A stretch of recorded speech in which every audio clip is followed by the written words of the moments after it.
кыргызстандыктар бүгүн Кыргызстан тоо лыжа базаларынан жана кышкы туризмдин мекени аттуу фестивалды өткөрүп атабыз. Бул жыл сайын өтүүчү фестиваль. Акыркы бир 10 жылдан ашык өткөрүп келе жатабыз. Бунун негизги максаты ушу биздер кышкы туризмди мындай жайылтуу, эл арасында элдерди кышкы туризмге чакыруу. Биздерде жакшы мынакей тоо лыжа базалары пайда болуп калды. Булардын дагы инфраструктурасы акыркы жылдары өзгөрдү, жаңыланды.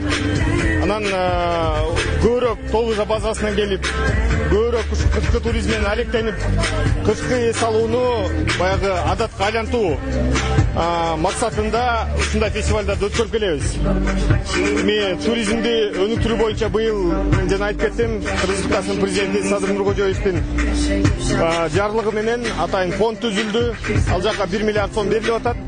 Бул фонддун негизги максаты ошол ушуга окшогон тоо лыжа базалар эгер Кыргызстанда пайда боло турган болсо, аларга акчалай жардам берүү, алардын инфраструктурасын жардам берүү жана инвестицияларды тартуу. Биз тоолуу өлкөбүз, 95%дан ашыгы тоо. Ошол тоону колдонуп, тоо лыжа базаларын куруу компанияларын дүйнө жүзүнөн чакырып келиш керекпиз. Анткени азыр аба ырайы өзгөрүп атат. Бирок бизде кыш жакшы быйыл. Мына кар болбой бирок акыркы мезгилде жакшы түшүп берди. И тоо лыжа базалардын баардыгы жакшы иштеп атат азыр.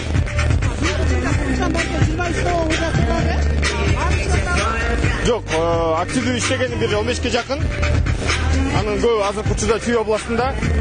Өзүңүздөр бирөөсү Караколдо, Кумушу мамлекеттердин эң мыкты тоо лыжа базасынын бирөөсү.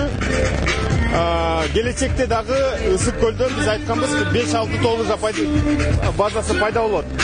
Азыр жерлерди аныктоо боюнча, жерлерди бөлүү боюнча, инвестицияларды алып келүү боюнча иш жүрүп атат.